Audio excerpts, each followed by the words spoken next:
ప్రాజెక్టుల విషయంలో కాంగ్రెస్ బీఆర్ఎస్ నేతల మధ్య డైలాగ్ వార్ నడుస్తోంది. కాంగ్రెస్ ప్రభుత్వ నిర్లక్ష్యం వల్ల నీటి పంపకాల్లో తెలంగాణకు అన్యాయం జరుగుతోందని మాజీ మంత్రి హరీష్ రావు విమర్శించారు. ఏపీ సర్కార్ నిర్మించబోతున్న బనకచెర్లతో తెలంగాణకు తీవ్ర నష్టం జరుగుతోందని ఆరోపించారు. హరీష్ వ్యాఖ్యలకు మంత్రి ఉత్తమ్ కౌంటర్ ఇచ్చారు. బనకచెర్ల ఆల్మట్టి ప్రాజెక్టులకు కాంగ్రెస్ ప్రభుత్వం పూర్తి వ్యతిరేకమన్నారు. బీఆర్ఎస్ హయాంలోనే నీటి పంపకాల్లో అన్యాయం జరిగిందంటూ విమర్శించారు.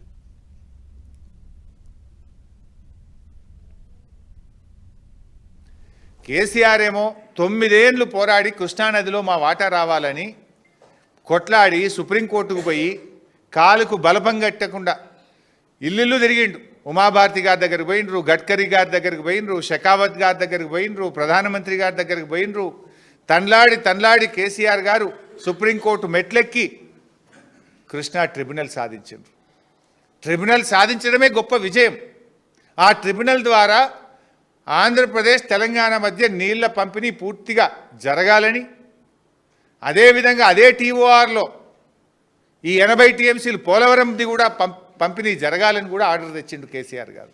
గోదావరి జలాల విషయంలో కానీ కృష్ణా జలాల విషయంలో కానీ తెలంగాణ రాష్ట్రానికి మోసం దగా జరిగిందంటే 10 ఏళ్ల బీఆర్ఎస్ పరిపాలనలో. మేమున్న సుమారు 21 నెలల పరిపాలనలో కృష్ణా నదీ జలాల్లో, గోదావరి నది జలాల్లో తెలంగాణకి సరి అయిన వాటా వచ్చే విధంగా, మన నీటి హక్కులు కాపాడే విధంగా, మన హక్కులు కాపాడే విధంగా మేము ముందుకు పోయిన విషయం తెలంగాణ ప్రజలందరూ గమనించాలి. ఏదో బదనాం చేయాలనే విధంగా ఏదో తప్పుడు మాటలు, అబద్ధపు ప్రచారం, అవాస్తవమైన ఆరోపణలు చేస్తుండు హరీష్ రావు గారు. కృష్ణా కర్ణాటక ఏమంటుంది? పైన మేము 112 టీఎంసీలు ఆగబట్టుకుంటా అని కర్ణాటక అంటుంది. మహారాష్ట్ర ఏమంటుంది? పైన కింద ఎన్ని మారుస్తారో దాని లెక్క ప్రకారంగా 74 టీఎంసీలు కృష్ణాలు ఆపుకుంటా, గోదావరిలో కూడా నేను ప్రాజెక్టులు కట్టుకొని విదర్భకు నీళ్లు తీసుకుపోతా అంటాడు. ఇప్పుడు మధ్యలో తెలంగాణ ఏమైపోతుంది?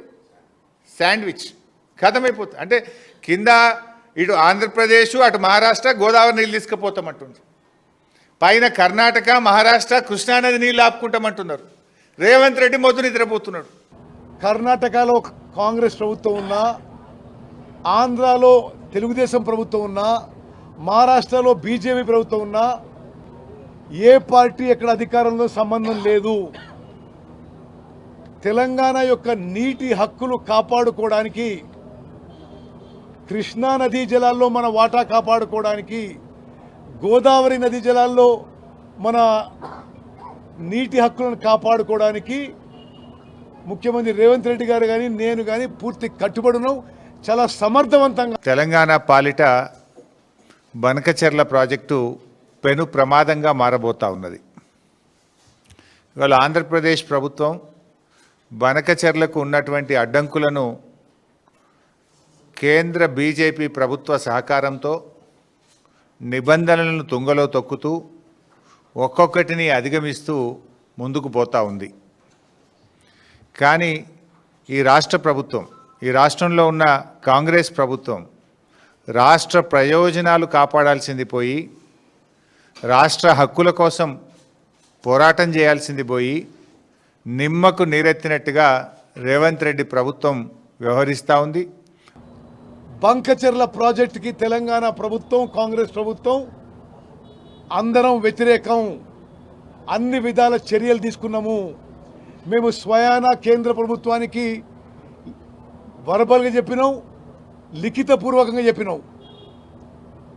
ఆల్మట్టి